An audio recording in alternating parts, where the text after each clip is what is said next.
মই আকিলাপূৰ্তি ওদালগুৰি জিলাৰ আছাৰ প্ৰাক্তন সভাপতি।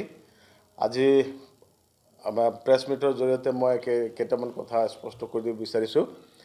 প্ৰথম কথাটো হ'ল আমাৰ মাজত আজি এতিয়া ৰাজনীতিৰ যিটো প্ৰচাৰ তুংগত চলি আছে, তো এই প্ৰচাৰৰ মাধ্যমৰ জৰিয়তে আমাৰ আদিবাসী লিডাৰবিলাক কেইজনমান, বিশেষকৈ মই নাম ধৰিয়ে ক'ব লাগিব, প্ৰদীপ নাগে আজি আমাৰ মাজত প্ৰচাৰ কৰি আছে, আদিবাসী ৰাইজৰ মাজত প্ৰচাৰ কৰি আছে যে যদি UPPL চৰকাৰ আহে তেতিয়াহ'লে আমি আমাৰ বাগানৰ মাটি বাৰী চব লৈ যাব, এনেকুৱা আইন কানুন বনাব যাৰ কাৰণে আমি ইয়াৰ পৰা খেদা খাব লাগিব।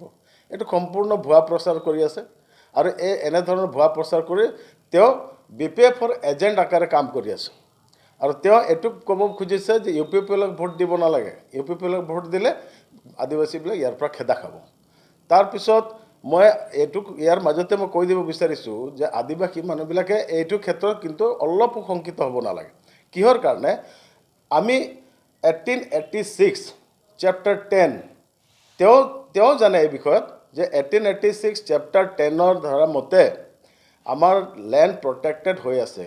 5টা জনগোষ্ঠীৰ ভিতৰত অন্যতম জনগোষ্ঠী আদিবাসী, আৰু আদিবাসীও ইয়াত প্ৰটেক্টেড ক্লাছৰ ভিতৰত পৰে। আৰু ট্ৰাইবেল বেল্ট এণ্ড ব্লক এৰিয়াত আমি সম্পূৰ্ণ প্ৰটেক্টেড হৈ আছোঁ। তাৰোপৰি আৰু এটা কথা কৈ দিব খুজিছোঁ যে 6th schedule area 6th schedule এৰিয়াত আমাৰ এই মাটি বাৰী অধিকাৰ সম্পৰ্কত আমাৰ একো টেনশ্যন ল'বলগীয়া নাই।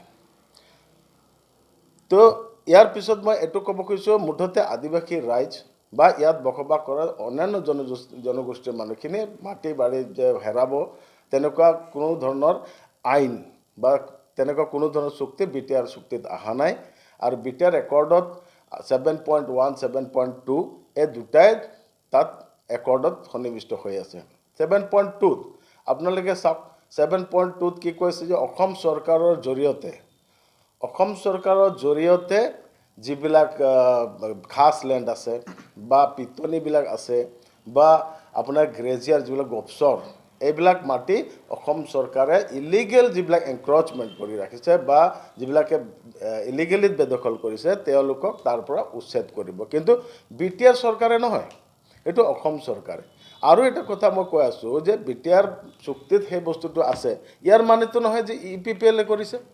UPPL এটা ৰাজনৈতিক দল আকাৰে আজি তেওঁলোকৰ যিটো ৰাজনৈতিক ভূমিকা বা ৰাজনৈতিক মেনিফেষ্টো তেওঁলোকৰ আছে, তেওঁলোকৰ দল হিচাপে তেওঁলোকে আজি কি কৰিব লাগিছে। আজি প্ৰমোদ বড়ো নেতৃত্বাধীন UPPL দলত প্ৰমোদ বড়ো নিজেই কৈ আছে বা আজি দলৰ বাকী শীৰ্ষ নেতাবিলাক কৈ আছে যে আমি ইয়াত সকলো জনগোষ্ঠীয়ে সমানে ভূমি অধিকাৰ পাব।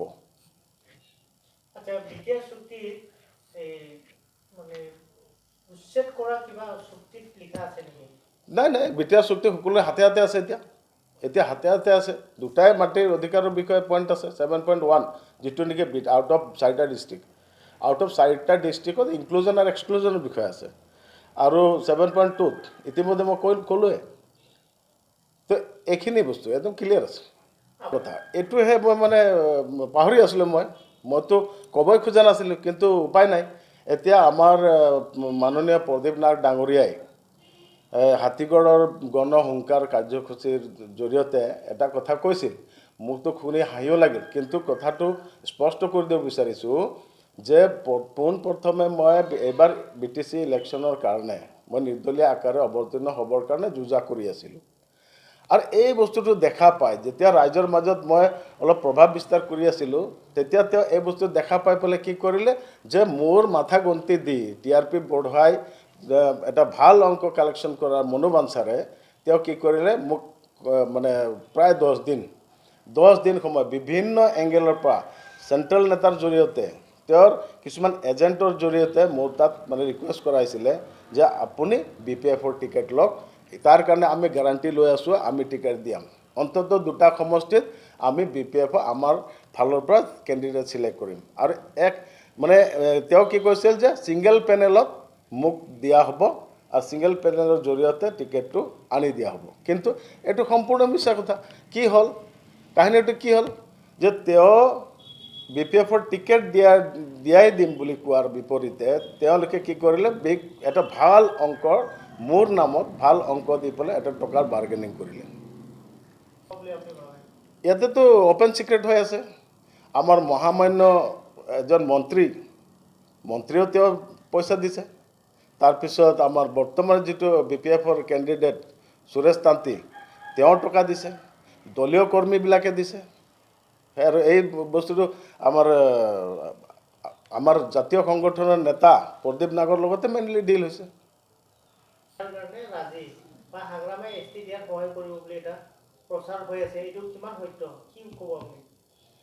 এইটোতো মানুহ বুৰ্বক বনোৱা কথাৰ বাদেতো একো নাই।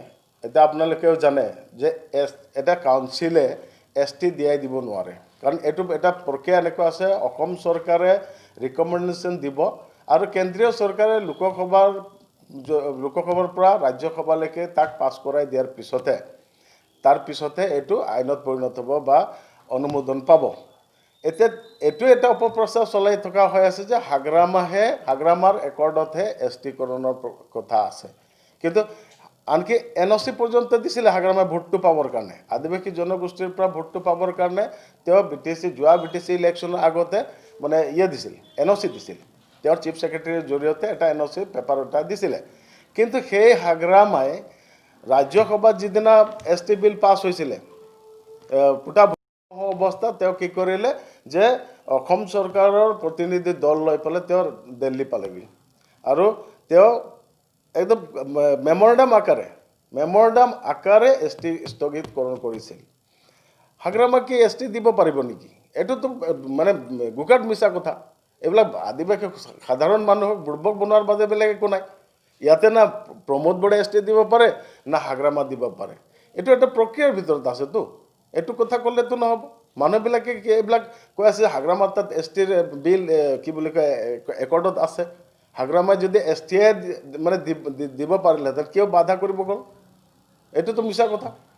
আনকি আমি দেখিছোঁ যে আমাৰ আজি ST-কৰণ প্ৰক্ৰিয়াৰ ক্ষেত্ৰত প্ৰমোদ বড়ো নেতৃত্বত যিটো UPPL দলৰ জৰিয়তে কি কৰিছে, যোৱা নৱেম্বৰ 4 তাৰিখে আমাৰ অসমৰ মাননীয় মন্ত্ৰী হিমন্ত বিশ্ব শৰ্মা দেৱৰ লগত তেওঁৰ যথেষ্টখিনি বেকডৰৰ পৰা প্ৰেছাৰাইজ কৰাৰ কাৰণে কি হ'ল, আমাৰ ST কাৰ্যখিনি অলপ আগুৱাই গৈছে। তাৰে লগে লগে আমাৰ ইয়াত কি হৈছে যে যিবিলাক শ্বহীদ হৈছিল, এই শ্বহীদসকলৰ কাৰণে আমি আগতে 1 লাখ টকাকৈ পাইছিলোঁ, কিন্তু সেইটোত 5 লাখ টকাকৈ হ'বলৈ গৈ আছে। তাৰপিছত যিবিলাক ৰিলিফ এণ্ড ৰিহেবিলিটেশ্যন, আজি ইমান বছৰ 96-98ৰ ঘটনা, 6খন গাঁও আজিৰ তাৰিখতে সেই চাপৰাৰ তলত আছে। আৰু সেই সমস্যাটোৰ সমাধানৰ পথত আজি প্ৰমোদ বড়োই হেঁচা প্ৰয়োগ কৰাৰ কাৰণে, মেডিয়েট কৰাৰ কাৰণে আজি সেইখিনি মানে কাগজে পত্ৰৰ জৰিয়তে অফিচিয়েলি কাম কাজত আগবাঢ়িছে। তাৰোপৰি আৰু এটা কথা হৈছে যে আমাৰ যে দীৰ্ঘদিনীয়া এটা সমস্যা আছিল, আমাৰ চিজপাৰ গ্ৰুপসকলে আজি তেওঁলোকৰ সমস্যাৰ সমাধানৰ পথত নাছিল। কিন্তু এইবিলাক আমি যেতিয়া UPPL দলত আহিছোঁ, আমি এইবিলাক সমস্যাবিলাক পুট আপ কৰিছোঁ যে এইবিলাকৰ সমাধান হ'ব লাগে। আজিৰ তাৰিখত চাওক, UPPL দলে চৰকাৰ গঠন কৰাই নাই, কিন্তু এইখিনি কাম কাজ গোটেই আদিবাসী জনগোষ্ঠীৰ কাৰণে আগবঢ়াই দিছে। তো আমি UPPL দল বেয়া বুলি ক'ম নে ভাল বুলি ক'ম? তাৰোপৰি কি হৈছে, আজি UPPL দলৰ দলপতি প্ৰমোদ বড়ো ডাঙৰে কি কৈ আছে যে আপোনালোকে আগুৱাই আহক, ST-কৰণ প্ৰক্ৰিয়াৰ যিখিনি কাম কাজ আছে আমি সহায় কৰিম। তো আজি হাগ্ৰামাই যে ST দিব, এই কথাটো সম্পূৰ্ণ মিছা কথা। এইটো এটা মানে BPF ভোট কালেকশ্যন কৰাৰ বাদে আৰু একো নহয়।